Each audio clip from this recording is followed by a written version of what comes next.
La saison précédente, mais enfin je vais quand même voir des amis, c'est pas... Bienvenue sur votre chaîne Icônes et Silences, là où les légendes murmurent enfin leur vérité. Sous les projecteurs de la scène française, Georges Brassens a toujours été perçu comme une force tranquille, cet oncle bourru mais bienveillant, indissociable de sa moustache fournie et de sa guitare en bois.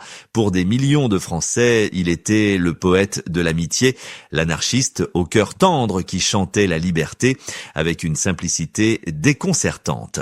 Mais derrière ce visage familier qui semblait n'avoir rien à cacher, se dissimulait un homme radicalement différent, hanté par des tourments que le public ne pouvait même pas imaginer.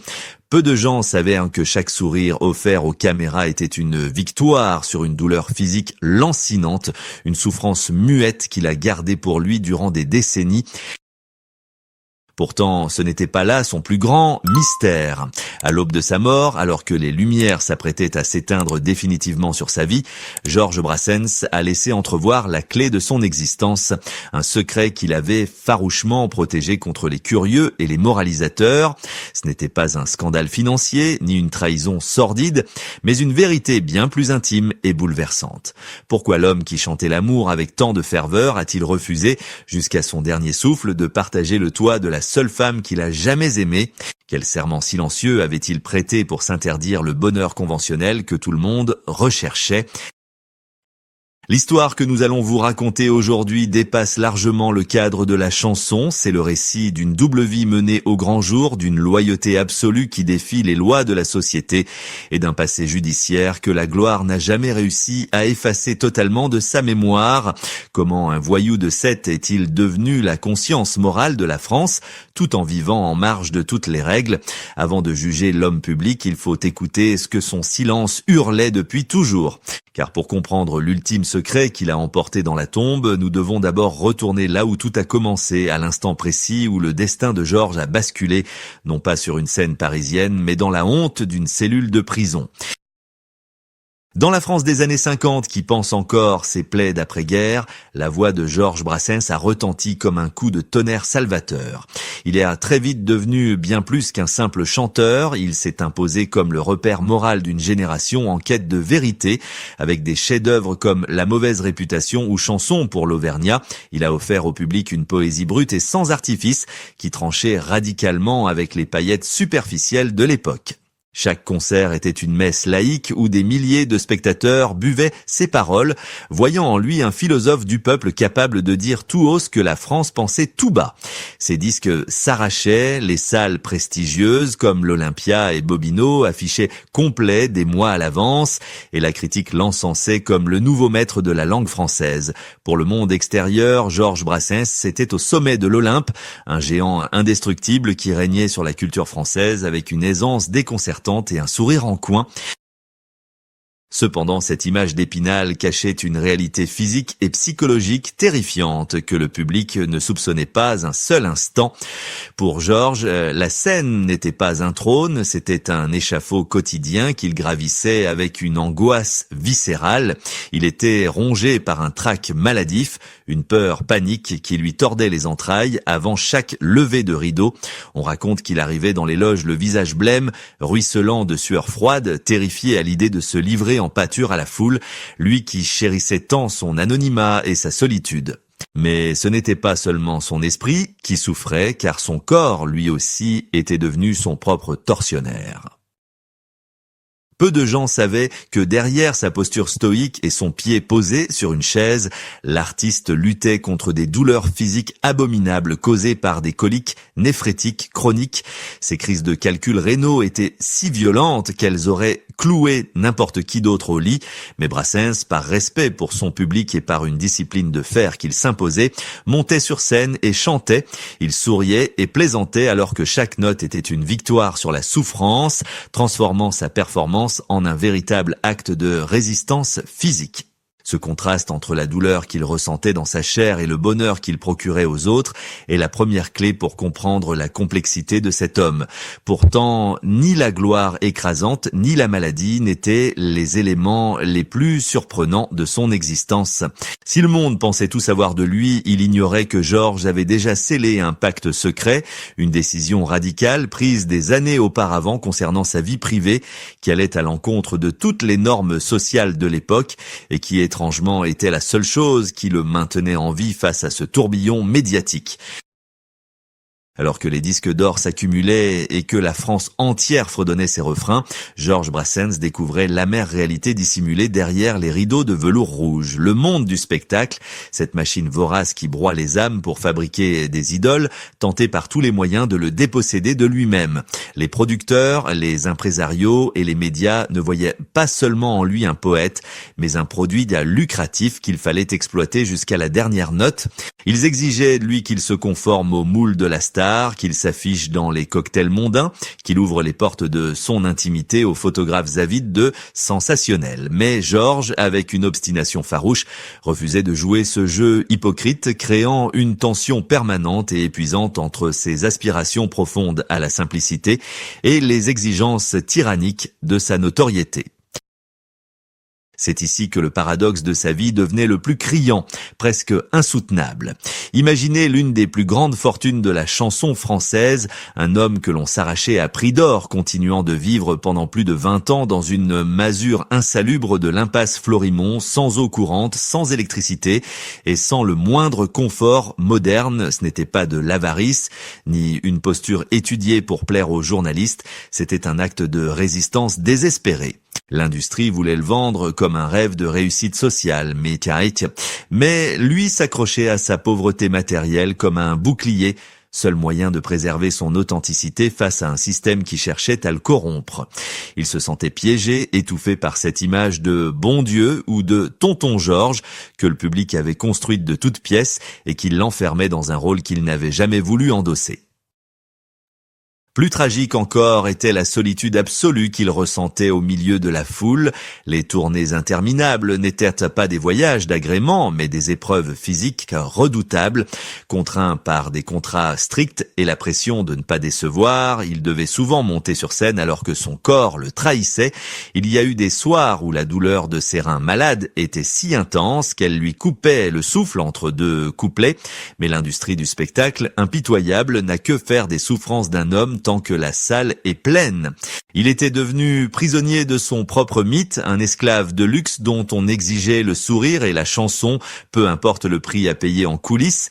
Il se sentait trahi par ce milieu qui ne voyait pas l'humain derrière l'artiste, et cette sensation d'être incompris ne faisait que raviver une blessure plus ancienne, une cicatrice indélébile laissée par un scandale de jeunesse qui avait failli tout détruire bien avant que la gloire ne vienne frapper à sa porte. Pour comprendre pourquoi Georges Brassens fuyait les honneurs et se méfiait tant des jugements hâtifs, il faut remonter le temps jusqu'en 1939 sous le soleil écrasant de Sète. Bien avant de devenir l'idole de la France, Georges n'était qu'un adolescent turbulent, un voyou à la dérive qui a commis l'irréparable, brisant le cœur de ceux qui l'aimaient le plus. Ce n'était pas une simple bêtise de jeunesse, mais une véritable trahison intime qui allait le hanter jusqu'à sa mort. Entraîné par une bande de camarades désœuvrés, il s'est rendu coupable de vol de bijoux, dépouillant non pas des inconnus, mais sa propre famille, sa sœur et sa tante. Lorsque l'affaire a éclaté, le scandale fut retentissant dans cette petite ville de province où tout le monde se connaît et où la réputation est le bien le plus précieux. L'arrestation fut brutale et humiliante, menottes au poignet. Le jeune Georges a été traîné au poste de police sous les regards accusateurs et méprisants des honnêtes gens, ces bourgeois bien pensants qu'il fustigera plus tard dans ses chansons. Il a connu la froideur de la cellule, la honte publique et le déshonneur jeté sur le nom de son père. C'est à cet instant précis que s'est joué le véritable drame de sa vie, non pas dans la punition de la loi, mais dans la réaction bouleversante de son père Jean-Louis. Alors que tout le monde s'attendait à des cris et à un rejet violent, cet homme simple est venu chercher son fils au commissariat sans proférer un seul mot de reproche. Il a signé les papiers, a regardé son fils déchu et lui a simplement dit qu'il était temps de rentrer manger. Ce silence, cette clémence inattendue face à sa propre faute, a été pour Georges plus douloureux que n'importe quelle gifle. Il s'est senti indigne de cet amour inconditionnel, écrasé par le poids de sa culpabilité. C'est ce traumatisme originel qui a forgé l'homme que nous connaissons, incapable de supporter les regards de ses voisins et rongé par le remords. Il a choisi l'exil volontaire vers Paris, se jurant de ne plus jamais se soumettre aux règles hypocrites d'une société qu'il avait condamnée avant même de le comprendre. Cette mauvaise réputation n'était pas une posture artistique, c'était une cicatrice vivante. Il a passé le reste de sa vie à essayer de racheter cette faute, non pas en devenant un citoyen modèle, mais en construisant sa propre morale rigoureuse et intransigeante. Il a appris que les liens du sang et de l'amour étaient sacrés bien plus que les lois des hommes, et c'est précisément cette leçon, apprise dans la douleur et les larmes, qui l'a conduit à prendre la décision la plus incompréhensible de son existence concernant la femme de sa vie, car s'il ne pouvait pas effacer son passé, il allait s'assurer que son avenir amoureux ne ressemblerait à aucun autre, quitte à choquer le monde entier avec un ultime secret. C'est au crépuscule de sa vie, alors que la maladie commençait à ronger ses forces, que Georges Brassens a laissé entrevoir la vérité nue de son existence, brisant l'image du célibataire endurci que la France croyait connaître. Le plus grand secret qu'il a emporté dans la tombe n'était pas une haine recuite ni un vice caché, mais une histoire d'amour d'une pureté si radicale qu'elle en devenait incompréhensible pour le commun des mortels. Depuis plus de 30 ans, une femme vivait dans l'ombre du géant, Yoa Hayman, celle qu'il surnommait tendrement Püppchen, sa petite poupée. Mais contrairement à toutes les histoires d'amour conventionnelles, Georges avait imposé une règle d'or, un pacte inviolable qui a fait jaser les mauvaises langues, mais qui cachait en réalité une sagesse déchirante. Il ne se marierait jamais et ne vivrait jamais sous le même toit.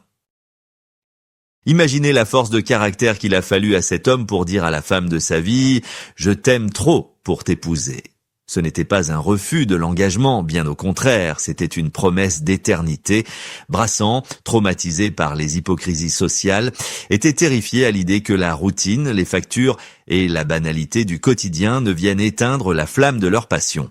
Il a préféré la distance physique pour préserver la proximité des cœurs, choisissant de rester l'amant éternel plutôt que de devenir un mari ennuyeux. Il a brisé le silence non pas par des conférences de presse tapageuses, mais en écrivant ce qui restera sans doute comme sa plus belle confession, la non-demande en mariage. Dans cet hymne à la liberté amoureuse, il a gravé dans le marbre sa philosophie, refuser de graver leur nom au bas d'un parchemin pour ne pas enfermer l'amour dans une cage légale. Jusqu'à son dernier souffle, il a tenu cette ligne de conduite avec une fidélité absolue, même lorsque la douleur des coliques néphrétiques le tordait de douleur, même lorsque le cancer l'a affaibli, il a protégé Joa de la lourdeur de sa maladie, gardant pour lui ses souffrances, pour ne lui offrir que les moments de grâce. C'était là son ultime revanche sur la vie et sur la société, avoir réussi à aimer librement, sans la bénédiction de l'Église ni la signature du maire, prouvant que le véritable amour n'a pas besoin de chaînes pour durer toute une vie. Il a emporté ce secret comme un trésor, laissant derrière lui une leçon bouleversante sur la liberté d'aimer. Mais alors que le rideau tombe et que la silhouette de l'homme à la pipe s'efface dans la brume de Sète, une dernière question résonne encore, une interrogation qui nous concerne tous et qui donne tout son sens à son passage sur Terre. Au terme de ce voyage intime, l'histoire de Georges Brassens ne résonne plus seulement comme la biographie d'une star de la chanson, mais comme un manifeste brûlant pour la liberté individuelle. Son ultime secret, ce refus obstiné du mariage et des conventions, n'était pas un caprice de vedette, c'était le cri silencieux d'un homme qui a préféré la vérité de ses sentiments aux applaudissements polis de la société. Il nous a montré qu'il est possible de traverser la lumière aveuglante de la gloire sans jamais vendre son âme, de rester fidèle à ses racines modeste, tout en étant célébré par les rois et surtout d'aimer avec une intensité rare sans avoir besoin de signer un contrat pour le prouver. Sa vie nous tend un miroir et nous pose à nous aussi des questions inconfortables mais nécessaires. Sommes-nous prêts à vivre selon nos propres règles, quitte à être incompris ou jugé. Avons-nous le courage de protéger notre jardin secret, nos amours et nos convictions face à un monde qui exige de tout exposer et de tout consommer? Georges Brassens a payé le prix fort pour sa liberté, endurant la douleur physique et la solitude morale, mais il a gagné le droit de partir la tête haute, sans jamais avoir trahi l'enfant de 7 qu'il était. Il nous rappelle que derrière chaque icône se cache un être humain fragile qui se bat contre ses propres démons et que parfois le plus grand courage ne consiste pas à conquérir le monde, mais simplement à rester soi-même. Aujourd'hui, il repose enfin à Sète, non loin de la mer qu'il a tant chantée, et à ses côtés pour l'éternité repose sa fidèle Pupchen. Ils sont enfin réunis dans la terre comme ils l'étaient dans leur cœur, loin du bruit et de la fureur du show business. Si vous écoutez attentivement ces disques aujourd'hui, ne cherchez pas seulement la nostalgie d'une époque révolue. Écoutez la voix d'un homme libre qui nous murmure que le véritable succès ne se mesure pas au nombre de disques vendus, mais à la capacité de vivre et de mourir sans regret, en accord avec sa propre conscience. C'était là le dernier secret de Georges Brassens, un secret qui n'appartient plus à lui seul, mais à tous ceux qui osent encore rêver de liberté.